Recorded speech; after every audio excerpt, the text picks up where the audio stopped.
Bien, me alegro mucho que estén acá, me pone muy triste ver que tantos hermanos faltan.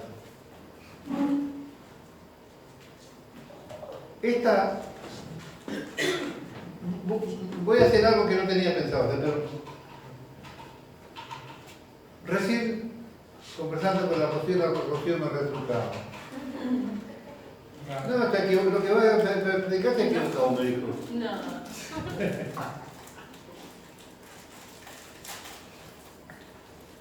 Tengo que hablarles del pecado imperdonable. Pero sé que hemos hablado del pecado imperdonable, pero nunca se lo he mostrado como hoy. Les tiro alguna cuerda para que ustedes aprendan. El pecado imperdonable no solamente se comete contra el Espíritu de Dios, también se comete contra Cristo.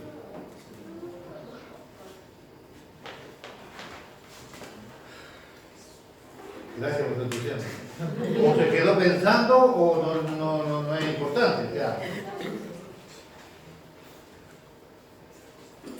¿Cuántos pecados imperdonables existen en la Biblia? Rocío. Uno, dice. Hoy tengo que borrar acá y dice los 5 pecados imperdonables. Hago una consulta. Hoy les voy a mostrar el verdadero alcance que tiene el pecado imperdonable. Y le voy a clarificar. Y lo voy a poner en un aprieto porque yo sé que usted está atento y está pensando. El pecado imperdonable es el pecado contra el Espíritu Santo. Ahora, dígame una cosa, solo pensando rápido. ¿Quién vive dentro de usted? El Espíritu Santo. O sea que todo pecado que usted comete contra Dios, lo comete contra el Espíritu de Santidad que está dentro de nosotros para llevarnos a la santificación. Entonces está todo perdido, porque si el pecado contra el Espíritu Santo es pecar contra el Espíritu, y usted peca todos los días contra Él, entonces está perdido. Gané su atención. Y lo que le estoy diciendo es muy cierto. Y ya le voy a mostrar. ¿Está conmigo? Amén. Bien. Veo que yo ahora tengo hasta más energía porque está la lista. Yo creo que yo estaba así medio como la chupa al sol, pensando en ella, con remedio, ¿no? Uy, no saqué la alarma del teléfono, van a sonar, ¿no? Ahora la deja acá. Así que ahora me van a tener que aguantar. No guisaste a las 10 de mi remedio. ¿Vean? Tengo 14 alarmas puestas en mi teléfono para atender a mi esposa. 14 frecuencias. ¿Verdad? Pregunto. Pecado imperdonable, entonces sostiene que es uno. Yo no sostengo nada. Pero si la Biblia dice que el pecado imperdonable es el pecado contra el Espíritu Santo. Ahora le pregunto.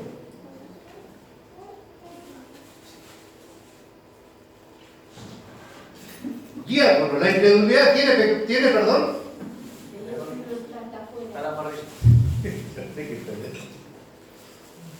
Ya que el diácono está ocupado, ¿la incredulidad tiene perdón?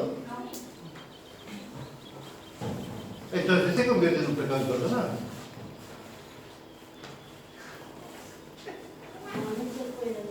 ¿Sí o no? Segundo, ¿la falta de perdón tiene perdón? Si usted no perdona, no puede ser perdonado, se convierte en un pecado imperdonable. Es un tramposo. ¿Por qué? Pero explíqueme, antes de avanzar, la incredulidad. Los que pecan por incredulidad para con Dios, ¿tienen perdón? No. Por eso están en el cielo los que no han creído. O sea que la incredulidad no tiene perdón. No dice la Biblia claramente con respecto al perdón que si usted no perdona no puede ser perdonado. O sea que si usted vive con rencor en su corazón, guardadito y con bajo 7 llaves, usted muere, por más que se sepa todas las canciones de la iglesia, haya leído la Biblia 20 veces, usted no tiene perdón de Dios. La Biblia lo dice claramente.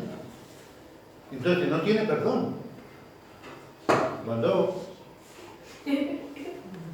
Y el que ya sabemos, 3. Pregunta, ¿la marca de la bestia, por ejemplo, tiene perdón? Hemos recontraestudiado el Apocalipsis y la gran tribulación. Si usted se deja marcar con la marca de la bestia, usted perdió automáticamente la posibilidad de vida eterna. Aunque en los estudios últimos que he leído, no hay santos en la gran tribulación. Les dejo esa pelita ahí. ¿Usted cree que yo lo único que hago es dar la gloria a la vieja? No, si también me tomo lo mío. No hay santos en la gran tribulación. Trate de rajar con la iglesia en el rapto, porque no hay santos en la gran tribulación. La marca de la bestia, entonces, ¿tiene perdón? No, bien. La tibieza. ¿El tibio tiene perdón? No, no vomita. Mentira del diablo. Porque la tibieza sí tiene perdón. El tibio no tiene perdón. Dice, ¿cómo dice el versículo allí en Apocalipsis? Los tibios no tienen perdón. Si eres tibio, ni frío ni caliente, te vomitaré de mi boca. Sí. Futuro, te vomitaré. No dice te vomité o te vomito. Eso significa que si te vomitaré, está amenazada, está amenazada. Si usted no cambia, sí pasará eso.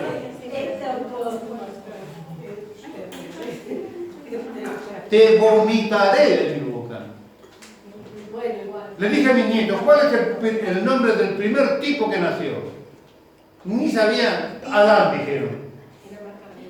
Adán no nació, Adán fue creado. El primero que nació fue Caín. Sí, vengo de trapa, sí, ven. Acá dice bien, la tibieza. El tibio, ¿tiene perdón de Dios? Si eres tibio, te vomitaré de mi boca. Y vamos a hablar un poco de esto, porque estas realidades van a darnos una claridad con respecto al pecado imperdonable. No se preocupe, que les traigo nueva doctrina. ¿A qué nos referimos? Sigue acá, ¿no? Bien, bien.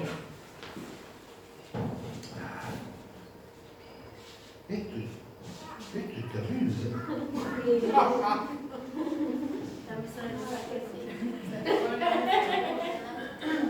No, porque la letra no la alcanzo, ¿me entiendes? O sea, ¿a qué nos referimos con pecado imperdonable? Ponga atención porque acá hay mucha revelación de Dios hoy. De verdad le digo, ponga mucha atención. Porque acá hay una clarificación real de lo que es el pecado imperdonable. Y usted se va a dar cuenta que ha sido mal enseñado o puesto a medias y la gente ha entendido mal. Ponga atención. Es de verdad esto mucho, muy lindo y mucho, muy interesante. ¿A qué nos referimos con el pecado imperdonable? En el significado estricto del término significa imposible de perdonar. ¿Verdad? Pero en términos técnicos, Dios tiene la capacidad de perdonar cualquier pecado si Él lo desea. Por lo tanto, pecado imperdonable en términos técnicos no existe.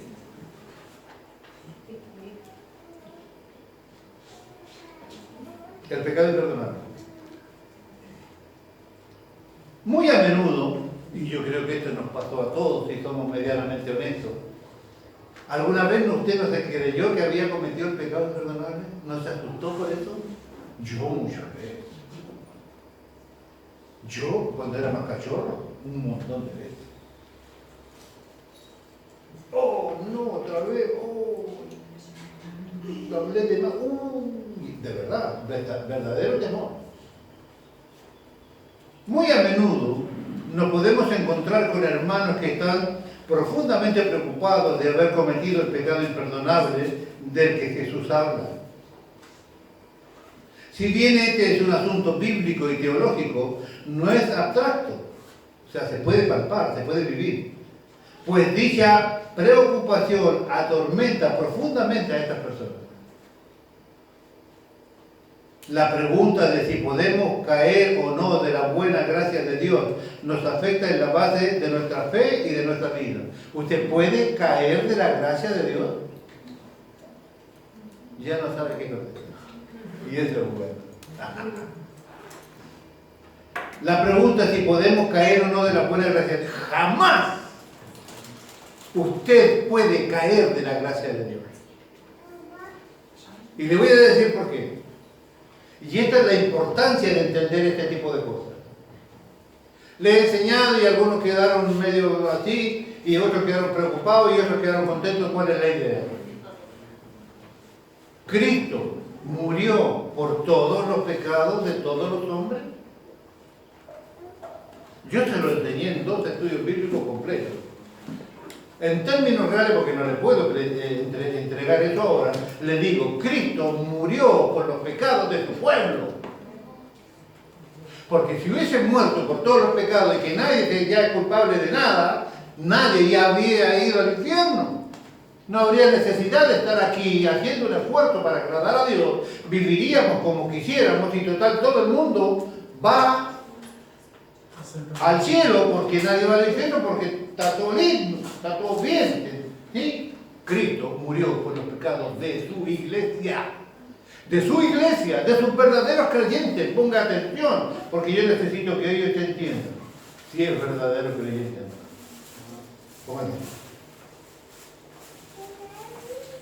La pregunta de si podemos caer o no de las buenas gracias de Dios nos afecta en la base de nuestra fe y de nuestra vida. La advertencia que hace Jesús sobre el pecado imperdonable está en cada uno de los evangelios.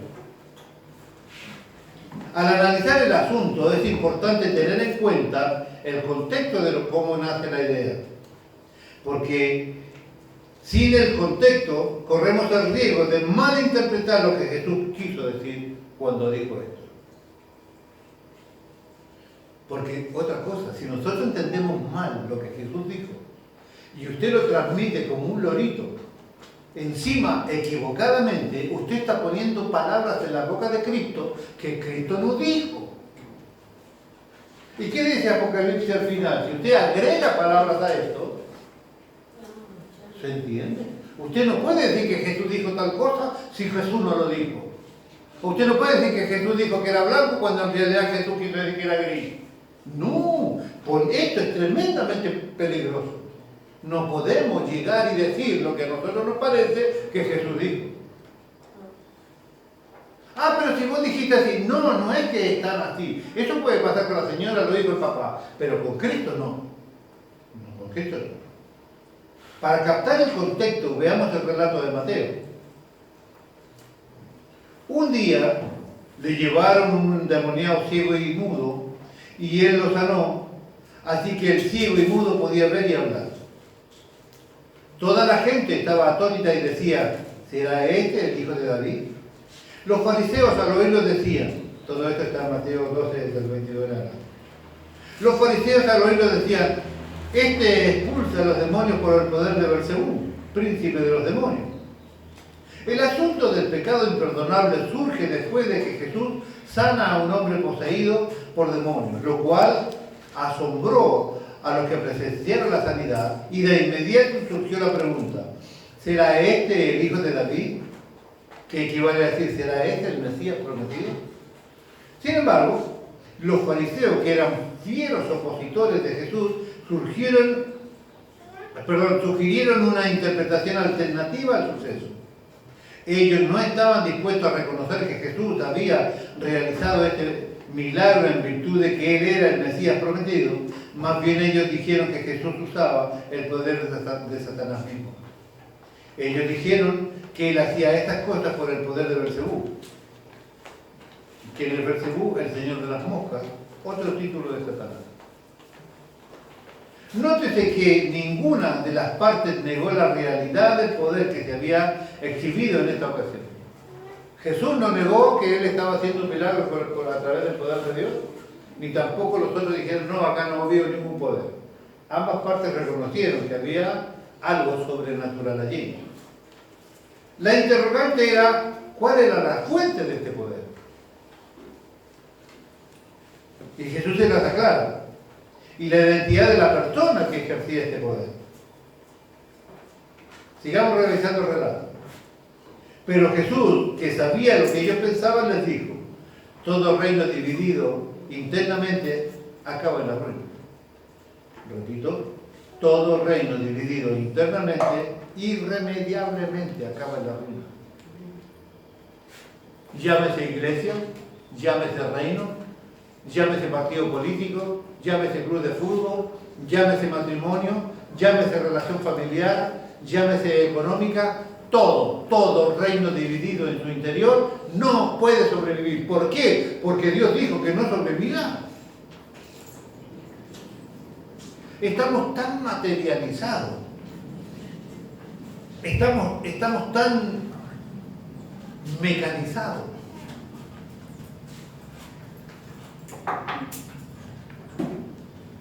¿Por qué se cayó eso? ¿Por qué se cayó eso? Este me tiró. Sí, pero podría haber quedado volando. ¿Por qué se cayó eso? ¿Por qué terminó en el piso eso? ¿Por algo que se llama? No, por algo que se llama palabra de Dios. La Biblia dice que el poder, que todas las cosas subsisten por el poder de su palabra. No es que Jesús, es que esto es lo que creían algunos científicos, de que Dios hizo el universo, lo gustó como quedó y después le dio la espalda y no le dio más bolilla. Jesús, la palabra de Dios dice que todas las cosas subsisten por el poder de la palabra de Cristo. Él sigue haciendo en cada cosa, en un ejemplo, en un avión que cae, en lo que Él sigue haciendo las cosas, van hasta abajo, identificadas por la gravedad, porque Cristo determina que así sea. Cristo determina que las cosas sean. Amén.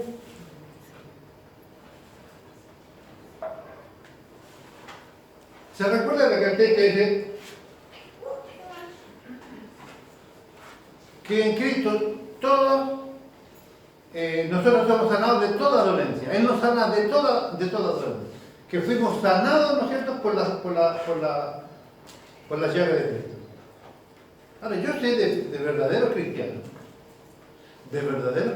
que han muerto por enfermedad. El pastor Esteban murió por una enfermedad estomacal. El pastor Altamirano murió por un cáncer de estómago, por decir, nombrar ejemplos cercanos. Pero si la palabra dice que por su llaga fuimos nosotros curados, no entendemos nosotros que todos son curados por la llaga de Cristo. Pero si hay algo, veces que no pasa eso, no se cumple la palabra de Dios, la palabra de Dios se cumple siempre. ¿Qué quiere decir? Que eso tiene otra interpretación. Todas las veces que fuiste sanado fue por causa de la llaga de Cristo. Todas las veces que te tomaste un yuyo porque tu suegra te dijo, tome esto y no a mí, y vos te tomaste el yuyo y te quitó la colitis o lo que sea, no era el yuyo, no era la suegra, sino el poder de Dios que dice que todas las llagas son la causante de nuestra sanidad. O sea, está diciendo que todas las veces que alguien es sanado, Dios lo sanó. Repito, todas las veces que alguien fue sanado, Dios lo sanó. Amén. Gracias, hermano. No fueron los remedios. Los remedios cumplen la función del medio que Dios quiere utilizar. Eso del apóstol dice claramente que cuando el apóstol Pablo caminó a Roma, el barco que lo llevaba naufragó y llegaron a la isla. Siempre se me confunden las islas. No sé si es la isla de Creta o la isla de Malta. Lo cierto es que llegó allí. Por ahí esos 16 más o menos. Y dice que llegaron a la isla, le trajeron al jefe de la isla y dice que Pablo oró por él y fue sanado de manera instantánea. Y Lucas, que era médico, que es el que escribe el libro de los Hechos de los Apóstoles, en el relato dice, y todos los enfermos fueron sanados. La palabra sanados allí, y la palabra griega terapeuo, de donde viene terapia, que significa tratamiento prolongado. O sea, Dios te sana de manera instantánea y milagrosa, o te sana a través de un proceso sanador. Pero siempre la sanidad es de Dios. No hay contradicción en las Escrituras. La palabra de Dios sigue sosteniendo que cada vez que nos sanemos es Dios sanándonos. No importa si es con las buenas pastillas, si es con el yuyo de la suegra, o con, justo Dios puso. Claro, Dios te pone a un especialista, que el Espíritu Santo hace influencia en los sentimientos, en los sentidos del especialista, para que tenga una más clara percepción de lo que le pasa a usted como hijo de Dios. Dios trabaja a través del médico, en la cabeza del médico, y le da el remedio adecuado, y Dios hace que ese remedio haga efecto, porque todo subsiste por el poder de la palabra de Dios. Amén. Estamos tan secularizados que nos olvidamos de lo que está escrito. Dios determina la gravedad, pero si a Dios se le ocurre, no vuela el trapo y listo. ¿Cuántas cosas sobrenaturales hemos visto? Y seguimos pensando materialmente sin Dios de por medio. Todo reino dividido internamente acabará en ruina obligatoriamente. Ponga atención. Ponga atención. Tiene que vivir en paz porque Cristo va a venir a buscar a los que viven como Él. Hoy esta mañana, mientras me afectaba, escuchaba una prédica maravillosa. Jesús sufrió la maldición del pecado por nosotros. Él estaba torciéndose en la cruz porque en ese momento estaba sintiendo la potencia del infierno sobre su vida, porque todos los pecados estaban concentrados en su ser. Él era maldición en ese minuto. Maldición en ese minuto. La ira de Dios fue declarada sobre él. Sin embargo, Jesús sabe qué hizo. En el medio de la maldición, cuando se supone que Dios le había dado la espalda, hay una repetición que habla de la cercanía. Dios mío, ¿por qué me has desamparado? Aún en la maldición Él tiene una buena relación con su Padre. Aún en la maldición Él tiene un ruego para su Padre. Aún en la maldición confía plenamente en su Dios, porque le dice, en ti encomiendo mi espíritu. ¿Por qué nosotros no podemos tener esa cercanía con Dios? Esa manera de estar cerca de Él. Porque no somos bíblicos, porque no somos espirituales, porque nuestra mente no está saturada de la palabra de Dios. Por eso pensamos de manera secular. Todo reino dividido, todo reino dividido. Hermano, usted tiene una sociedad. Dios es un Dios de... A ver si un día de esto cantamos, porque a mí me gusta mucho. Dios de pacto. ¿No? A nosotros todo el tiempo hacemos un pacto con Dios. ¿Quién es el que rompe el pacto siempre? ¿Dios? Nunca. Nosotros somos los que rompemos el pacto. Yo tengo un pacto con mi esposa. Para que la cosa funcione bien, ella tiene que hacer su parte y yo la mía. Dios tiene un pacto con Jesús el Rey de Gloria. Nosotros tenemos que hacer nuestra parte y Él hace la suya.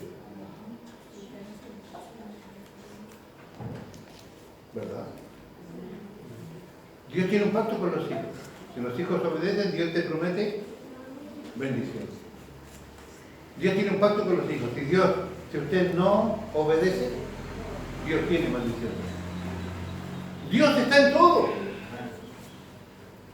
Y si usted tiene un pacto con su Dios, no lo deje de lado. ¿Sabe?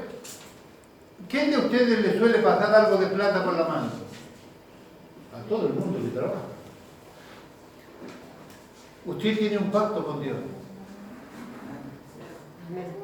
Y lo escuchaba el predicador decir ayer, por ahí. El peor error que puedes cometer es traicionar a tu socio económico. Porque tu socio económico tiene una característica muy importante. El que hace crecer las flores, el que hace crecer los frutos, el que hace crecer el trigo, el que hace crecer las cosas que son necesarias para que vivan o ganen para vivir. Si usted traiciona a Dios en el pacto que usted tiene con Él, nada de lo que usted puede hacer está seguro. ¿Se da cuenta que vivimos en una incertidumbre absoluta? ¿Usted no se da cuenta que en nuestra Argentina los que trabajaban en el Estado tenían un trabajo seguro?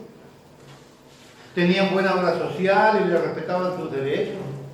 Y que usted estaba a trabajar en un hospital, en una escuela, en un juzgado, lo que sea, para el Estado, usted estaba tranquilo y tenía más bendición que otros. ¿Sucede eso hoy? ¿Usted está seguro que el mes que viene va a cobrar lo mismo que ahora? ¿Usted sabía que hay un proyecto que está encajonado en el Congreso? No en la casa de Milei, en el Congreso.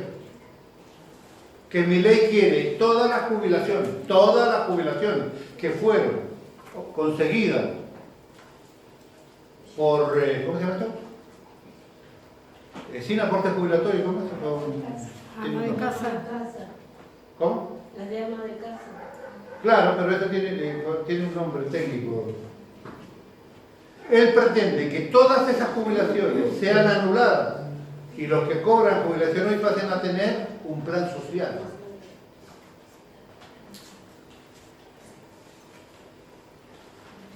Y usted puede recibir como un plan social como el potencial trabajo que ya se dio de baja. Como todas las cosas. No hay seguridad. No hay seguridad de nada en la vida. No hay seguridad de salud. Usted no sabe si mañana estaremos vivos. Miles y miles de personas se acostaron anoche plácidos, descansando como cualquier día y hoy no amanecieron. No cometas el error de traicionar, decía el predicador, a tu socio económico, porque es el peor error que puedes comer en tu vida. Todo reino dividido no permanece. Únete, somos uno con Cristo. Que este reino no se divida en nosotros. No hay casa o ciudad que permanezca si internamente está dividido. Así que, si Satanás expulsa a Satanás, está dividido en sí mismo. Así que, ¿cómo podría permanecer su reino? Si Satanás hiciera esto, entonces no habría manera, se está destruyendo solo, le dice Jesús. Por lo tanto, ellos serán los... si yo expulso los demonios por poder de Belcebú, ¿por qué lo expulsan tus hijos? Por lo tanto, ellos serán jueces de ustedes. Pero si yo expulso a los demonios por el poder del Espíritu de Dios, eso significa que el reino de Dios ha llegado a ustedes. Porque, ¿cómo va a entrar alguien a la casa de un hombre fuerte? ¿Y cómo va a saquear sus bienes si antes no lo ata? Solo así podrá saquear su casa. El que no está conmigo, está contra mí. El que no recoge conmigo, desparrama. Clarito lo que le acaba de comentar. Clarito. Jesús está diciendo en efecto, esto no es el poder de Satanás, este es el poder de Dios y específicamente el poder del Dios Espíritu Santo. Este es el contexto de la cuestión. Aquí nace la famosa peligrosidad del pecado imperdonable. Este es el contexto donde el Espíritu Santo entra en discusión. Entonces Jesús hace una terrible advertencia. Por tanto, les digo a ustedes que a ustedes se les perdonará todo pecado y blasfemia, excepto la blasfemia contra el Espíritu Santo. Acá empieza lo bueno. Cualquiera que hable mal del Hijo del Hombre será perdonado, pero el que hable contra el Espíritu Santo no le será perdonado ni en este tiempo ni en el venidero. Versículo 31 y 32. Es necesaria una observación técnica respecto a llamar a el famoso pecado imperdonable. Aquí nos referimos con imperdonable en el significado estricto del término, significa imposible de perdonar, pero en términos técnicos Dios tiene la capacidad de perdonar cualquier pecado si Él lo desea. Así que cuando le llamamos el pecado imperdonable, con ello queremos decir que es un pecado que en efecto Dios no podrá perdonar. No porque Dios no pueda hacerlo, sino porque Él no quiere hacerlo. Dejemos claro esto. No es un pecado porque Dios no lo pueda perdonar, porque estaríamos limitando a Dios. Si Dios no puede hacer algo, no es omnipotente.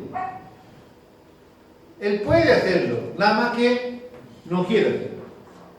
Ahora vamos a ver. Esa es la advertencia que hace Jesús a aquellos que lo acusan de hacer milagros por el poder de Satanás. Él les advierte que Dios no perdonará ni en este mundo ni en el venidero. Lo que más cuesta entender es que Jesús también dice que las personas pueden pecar contra el Hijo del Hombre y ser perdonados, pero no serán perdonados si pecan contra el Espíritu Santo. Ahora, ¿por qué Jesús dice esto? ¿Por qué el mismo Jesús dice esto? Él dice, ustedes pegan contra mí, no pasa nada. Pero si ustedes pegan contra el Espíritu Santo, están ni acá ni allá, así. Ahora, miren, cuesta conceptualizar esta idea por el simple motivo de que creemos en la Trinidad. La Trinidad es santa, santo Dios Padre, santo Dios Hijo, santo Dios Espíritu Santo. ¿No es cierto? Bien. Cuesta conceptualizar la idea del simple motivo de que creemos en la Trinidad, un Dios en tres personas. Está el Padre, el Hijo y el Espíritu Santo. Y estos tres son uno. El Hijo del Hombre se refiere a la segunda persona de la Trinidad, o sea, a Él. ¿Por qué el pecado contra la segunda persona de la Trinidad es perdonable, pero el pecado en particular contra la tercera persona de la Trinidad no es perdonable?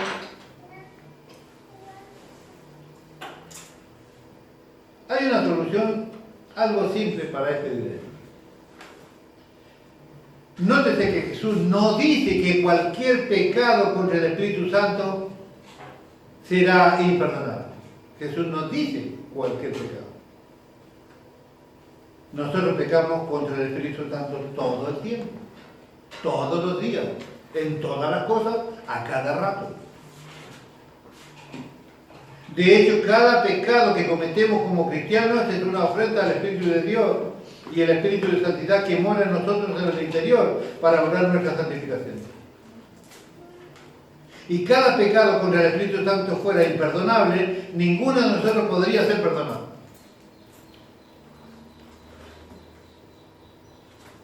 Pero, por lo tanto, aquí Jesús está siendo muy puntual y específico acerca de un tipo de pecado en particular. Uno que él define como blasfemia contra el Espíritu Santo. Porque si fuera que todo pecado contra el Espíritu Santo fuera el pecado imperdonable, estaríamos hasta la sopa. Por lo tanto, aquí Jesús está siendo muy puntual y específico acerca de un tipo de pecado en particular y uno que él define como blasfemia contra el Espíritu Santo. Aquí debemos ser cautelosos, repito, no podemos llegar a decir lo que Jesús nos dijo. Aquí debemos ser cautelosos porque Jesús tampoco está diciendo que cualquier forma de blasfemia. No es cualquier pecado, es una blasfemia, pero tampoco cualquier blasfemia. Póngate. Aquí debemos ser cautelosos porque Jesús tampoco está diciendo que cualquier forma de blasfemia que se haya cometido será imperdonable. Una vez más, si cualquier blasfemia fuese imperdonable, nunca podríamos ser perdonados. ¿Por qué? Atención, cada vez que usamos el nombre del Señor en vano es una blasfemia. Cada vez que juramos en el nombre del Señor es una blasfemia. Cada canción que se compone para Dios que no sea compatible perfectamente con la palabra de Dios es una blasfemia. Cada prédica que se predica que no sea bíblica es una blasfemia. Pero la Biblia pone muy en claro que Cristo reconcilió a los blasfemos con Dios en la cruz. Hago un paréntesis. Le voy a reenviar después a la iglesia las últimas declaraciones de Jesús Adrián Romero, donde dice que su interior, que su yo, que su espíritu es Dios. Le pedí al diácono como líder de la música, se lo comenté también a Rocío, que elige las canciones, yo sé que lo hacen en conjunto, por eso se lo hago público. Hace mucho tiempo que Jesús Arredo Romero no solo banquinó, sino que cayó a la salsa en muchas cosas. Así que, directiva pastoral, tratemos de no usar música de Jesús Ariel Romero. Le voy a explicar por qué. Le explicaba yo a algunos de mis nietos la importancia de la música. Ah, no, pero aquí hay música satánica, música secular y música cristiana. Es cierto. El que escribe música satana hay un espíritu que lo mueve. Hay sentimientos y puntual atractivo o cosas que quiere captar haciendo música satánica. El que hace música secular también hay un espíritu que lo mueve a escribir lo que escribe. Grosería, ateísmo, creencias religiosas superficiales, hay un espíritu que mueve al escritor. Nadie escribe así como un descorazonado. Hay un sentimiento en la escritura de las letras. Lo mismo pasa con la música cristiana. Entonces, yo no sé cuáles son los espíritus que actualmente están moviendo el corazón de Jesús Adrián Romero para que escriba y diga las semejantes burradas que dice. Así, directiva pastoral, por favor, aquí tratemos de no usar música de Jesús Adrián Romero. No es el mismo cristiano que conocimos hace un par de años atrás. ¿Está bien? Amén. Gracias. La Biblia pone muy en claro que Cristo reconcilió a los blasfemos con Dios de la cruz. Más que hacer una declaración general acerca de la palabra blasfemia, aquí se está definiendo un pecado en un sentido extremadamente específico, particular y acotado. No todas las blasfemias son imperdonables. No todos los pecados contra el Espíritu Santo son imperdonables. Y no todos los pecados contra el Hijo del Hombre son imperdonables. Por lo tanto, ¿qué es específicamente lo que estamos considerando aquí? Esta pregunta ha sido respondida por muchas formas a transcurso de la historia de la Iglesia. Algunos han asumido que el pecado imperdonable es el asesinato porque el Antiguo Testamento prescribe la pena de muerte para ese crimen, pero esta respuesta confunde solamente y no aclara nada. El asesinato no es una blasfemia. Al tratar de entender la naturaleza de este pecado grave, debemos partir por el hecho de que se lo indica como blasfemia, y esto tiene que ver con palabras. Usted no puede blasfemar a alguien sin hablar. Bajo circunstancias normales, la blasfemia es algo que sale de la boca. Tiene que ver con lo que decimos. Esto podemos verlo en el verbo que usa Jesús. Él especifica diciendo, el que hable contra el Espíritu Santo. Por lo tanto, la blasfemia no es un acto pecaminoso en general, ni siquiera un acto pecaminoso de asesinar, sino más bien es una acción de declarar con la lengua. En la ética bíblica hay una gran preocupación por los patrones del habla humana cuando se refiere a Dios. Tiene que ser muy cuidadoso cuando se refiere a Dios o cuando habla en el nombre de Dios. Ya hemos visto que en la primera petición del Padre Nuestro, Cristo nos dice que oremos que el nombre de Dios sea santificado, que sea considerado sagrado y sea tratado con la reverencia y el respeto. Cualquier cosa inferior a eso es una blasfemia. Toda blasfemia es una grave ofensa contra Dios. Y la frecuencia con que se comete en el mundo de ninguna manera disminuye la severidad de la maldad de este acto. Pero en este caso, en particular, estamos hablando de cierto tipo de blasfemia que no es la blasfemia general. Jesús está dando una respuesta a los fariseos, quienes han estado ocupados de continuo en una fiera oposición a él mismo. Los fariseos eran los más entendidos de las cosas de Dios, en la ley de Dios, en la teología del Antiguo Testamento. Si había un grupo que debía haber sido primero en reconocer la identidad de Cristo como el Hijo del Hombre y como Mesías prometido, ellos debían haber sido los fariseos, por el conocimiento que tenían. Acá entramos en lo que ya teníamos, acá entramos en lo que a nosotros nos compete. Las personas con mayor conocimiento son los que primero deben reconocer el accionar de Cristo. Y esta iglesia se caracteriza porque ha pasado mucha Biblia bajo el puente. Los fariseos eran los más extendidos en las cosas de Dios, en la ley de Dios y en la teología del Antiguo Testamento. Si había un grupo que debía haber sido el primero en reconocer la identidad de Cristo como Hijo del Hombre y como Mesías prometido, eran los fariseos. Pero ellos más bien fueron sus más grandes fieles opositores. Lejos estaban de reconocer a Cristo. Esto lo vemos en la cruz y lo vemos también en 1 Corintios. Ponga atención. En la cruz, cuando Jesús ora por el perdón de los que habían entregado a su ejecución, él dice: Padre, perdónales porque no saben lo que hacen. Lucas capítulo 23, versículo 34. O sea, Jesús en su amor, Jesús en su maldición, Jesús en su dolor, está tratando de cubrir con un manto de ignorancia a los fariseos. 1 Corintios capítulo 2, versículo 8 de Pablo escribe: sabiduría que ninguno de los gobernantes de este mundo conoció, porque si lo hubiesen conocido nunca habrían crucificado al Señor Rey de Gloria. La respuesta de Jesús parece ser una advertencia a los fariseos que se están acercando peligrosamente al límite, más allá de lo cual no habrá esperanza para ellos.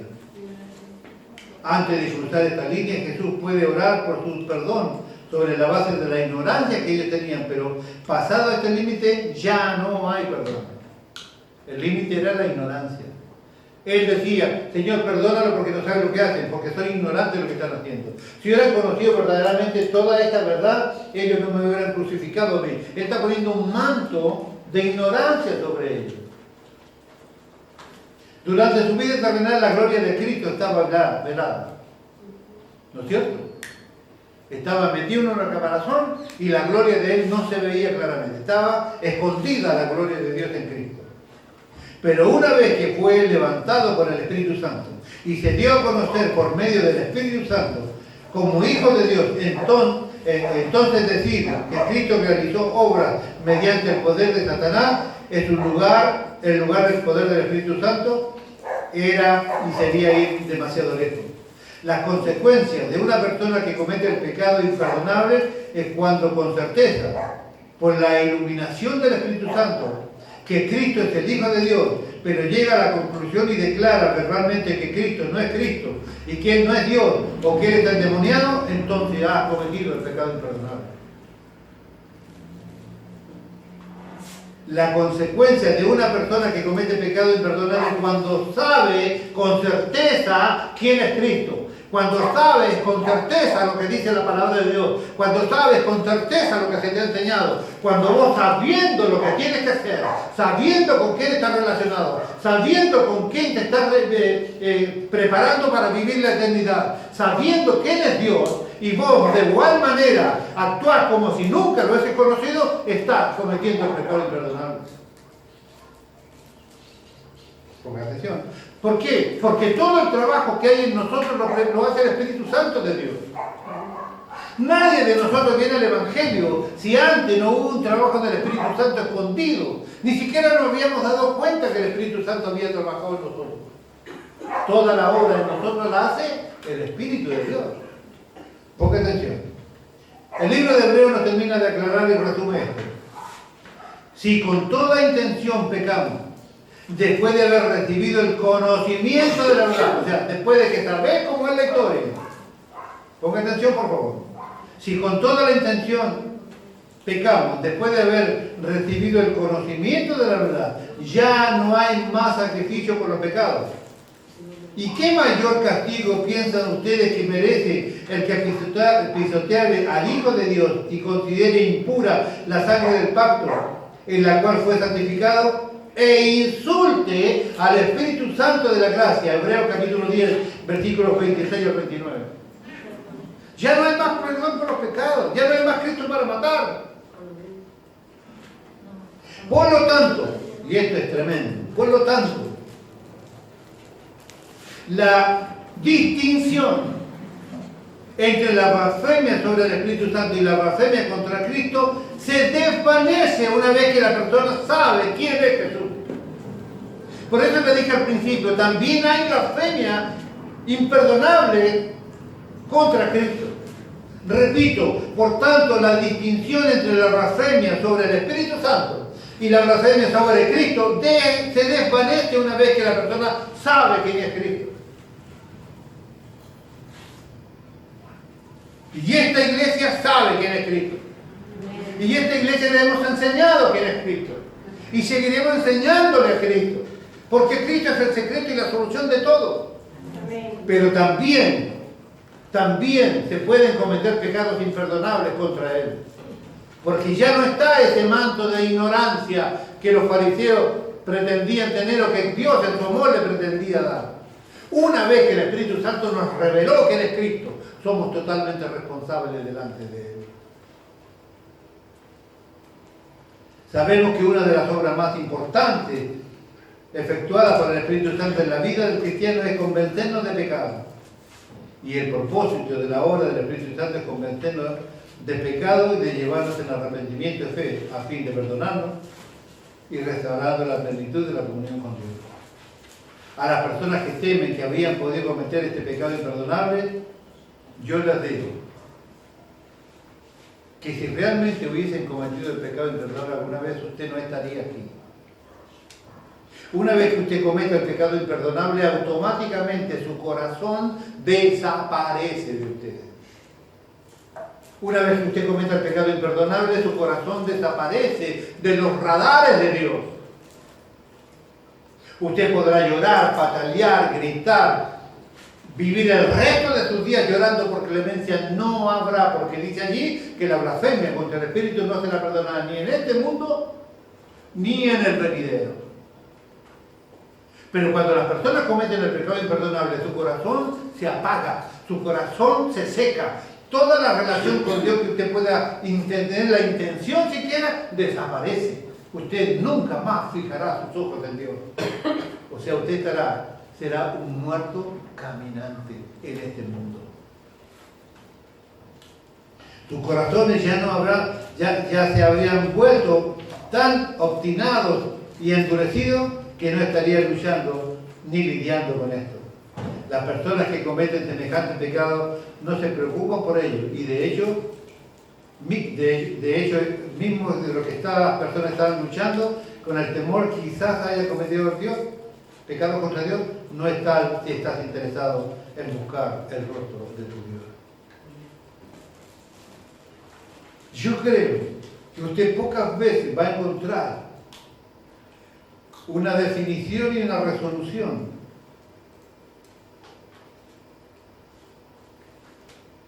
de lo que significa el pecado imperdonable y de la visión de Dios con respecto a esto que en esta ocasión. Si estás aquí no has cometido el pecado, pero si estás aquí estás oyendo que no es solamente el único pecado imperdonable. Te lo repito lo que dije al principio. La falta de perdón es un pecado imperdonable en términos reales, porque Dios no puede pasar su palabra por alto. Solo para terminar, ¿qué es un tibio? ¿Qué es algo tibio? Si usted me quiere enfermar de la panza, a mí deme más de tibio. Ni le cuento que usted me ofrece tereré. Esas son otras cosas. ¿Qué es algo tibio? Ni frío ni caliente. Tibio. No quieren tibio. Alguien dijo ahí en el Facebook, decía la vez pasada, decía, ¿cómo se hace el agua tibio? Y otro dijo, y sale al agua fría y sale agua caliente. ¿Qué es algo tibio? Alguien que no toma partido ni por una cosa ni por otra. Muy bien, por ahí me gusta, es bien bonito. No, bien, ¿cómo es bonito? No, porque por ahí te estoy diciendo bien bonito y no. A lo mejor usted es de aquellas personas que considera que no le hace mal a nadie, pero tampoco le hace bien a nadie. A lo mejor usted es de aquellas personas que no le interesa que nadie lo perdone, pero usted tampoco perdona a nadie.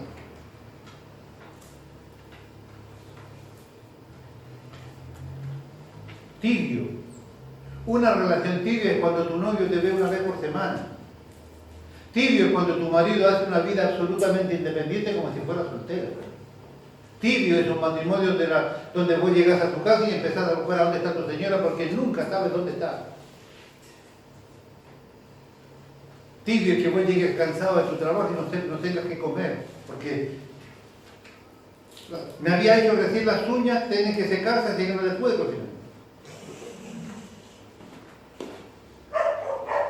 Tibio es alguien que no le interesa la profundidad de lo que está haciendo, en cualquier ámbito. Si usted quiere ser maestro de la palabra, usted tiene que apasionarse por la escritura. Leer todo el tiempo de todas las cosas que pueda. La mayor cantidad de su tiempo va a hacerlo leyendo, porque usted se quiere capacitar, tiene que llenar su biblioteca para poder hacer lo que Dios le ha mandado a hacer. ¿Sabe por qué yo pondero a estos jóvenes que están aquí? Porque hay millones de jóvenes que tienen esa intencionalidad del ejercicio de la fe. Todos los pastores y los maestros y los predicadores sufrimos de lo mismo. Yo quisiera que este sermón lo escucharan todos los que hoy no están aquí. Que escucharan todo este sermón, este verdadero sermón, que los pecados ya son tan graves contra el propio Cristo. Todos aquellos que vienen cada tanto, que vienen a veces. Si a vos no te da lo mismo dejar una reunión y considerarte que lo que tenías que hacer era más importante que venir a ver a Cristo, vos tenés un problema de tibieza.